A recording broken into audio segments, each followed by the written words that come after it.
नूतन सुंदर ओडिया वीडियो देखिया पाई सब्सक्राइब करंतु आम चैनल जानिबा कथा को एवं समस्त वीडियो नोटिफिकेशन पाइबा पाई ऑल नोटिफिकेशन बेल उपरे क्लिक करंतु।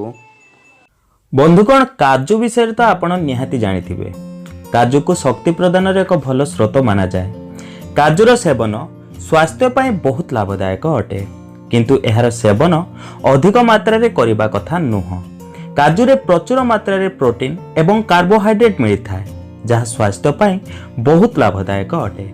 काजूर प्रतिदिन सेवन द्वारा इम्यूनिटी विकसित हेबारे साहाय्य मिलता है। एहा छड़ा एहा अनेक प्रकार रोग पाई लाभदायक अटे। आज मु आपनकु काजू खाइबार फायदा विषय कहबाकू जाउअछि। प्रतिदिन काजूर सेवन करिबा द्वारा शरीर को ऊर्जा मिलता है। काजू प्रोटीन रे भरपूर होता है, जहाँ शरीर को शक्ति प्रदान करिबारे साहाय्य करिथाय।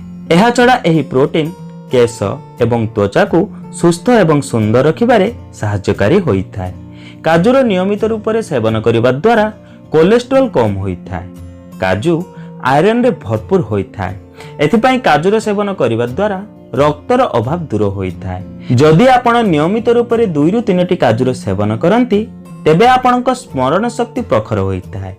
काजू विटामिन बी रे भरपूर होता है। खाली पेटरे 2 ରୁ 3ଟି काजू खाइबा द्वारा स्मरण शक्ति बढ़िता है। यह छड़ा काजू रे फॉस्फोरस एवं कैल्शियम मध्य मिलता है, जहाँ हाड़ को मजबूत बनेबारे साहाय्य करिता है। जदि वीडियो किसी जानिबा को पाइले ताहले कमेंट करी निहाती जणांतु एवं वीडियो को लाइक और निज प्रियजन मानक सह शेयर करने को जमारी भी भूलंतु नहीं। तेबे बंधुगण आज एतिकी पुणी देखा नूतन सुंदर अध्याय सह।